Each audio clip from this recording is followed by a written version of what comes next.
Türkiyə mətbuatı da, Türkiyə siyasəti də birrəngli deyil və proseslərə münasibətdə fərqli mövqelərdən yanaşa bilirlər və başqa dövlətlərin maraqlarında ifadə etməyi zaman-zaman o mətbuat səhifələrində və yaxud da siyasətçilərin dilindən eşitmişik.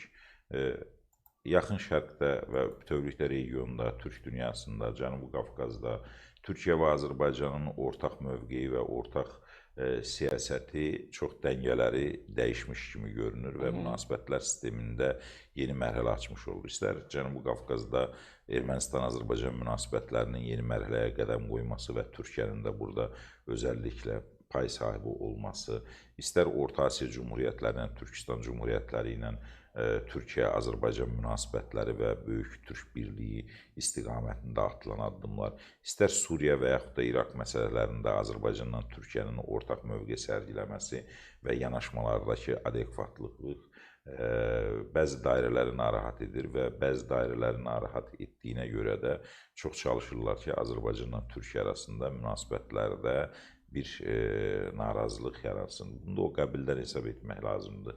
Düşünmürəm ki, Azərbaycan-Türkiyə münasibətləri hər hansı bir addıma və yaxud da hər hansı bir ölkənin marağının gerçəkləşdirilməsi istiqamətində atılacaq bir siyasi xəttə görə toqquşsun. Türkiyə ilə Azərbaycan hər zaman bu istiqamətdə ortaq dil tapacaqlar, ortaq mövqelər olacaq. Çünki Türkiyə ilə Azərbaycan çox yaxşı qəbul edir, çox yaxşı başa düşürlər ki, həm Türkiyənin, həm Azərbaycanın rolunun və dəyərinin artması üçün bir-birinə söykənməyi mütləqdir. Ortada həm də Azərbaycan-İsrail münasibətləri var. Türkiyə qardaşımızdır, amma İsrail də dostumuzdur. Yəni, bu münasibətlərə qıcıq olanlar təkcə Türkiyədə deyil, İranda da var. Qardaşımızla dostumuzun arasında dayanmayacağıq.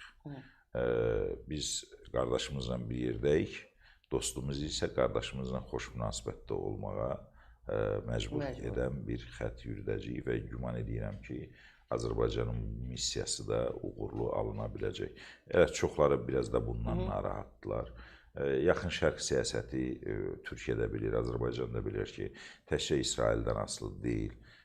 Yaxın Şərq siyasəti böyük güclərin müəyyən etdiyi, Fələstin, İsrail, Qəzza məsələləri böyük güclərin müəyyən etdiyi məsələdir. Amma görünən İsraildir ortada. Efirlərdə demişəm, sizin də efirdə qeyd etmişəm. Oktyabrın 7-sində Qəzzada başlanan hadisələr, İsrail münasibətləri Fələstinin tanınması ilə nəticələnəcək, amma Qəzzasız. Qəzza çox güman ki, yaşayış cəhətdən tamamilə silinəcək, insansızlaşdırılacaq, ora artıq onun simptomlarını görürsünüz. Bunu 2 il bundan əvvəl də demişdim. Bütün yaşayış massivləri hamısı məhv ediləcək, dağıdılacaq və o zona təmizlənəcək. Onun da bədəli Fələstinin tanınması olacaq.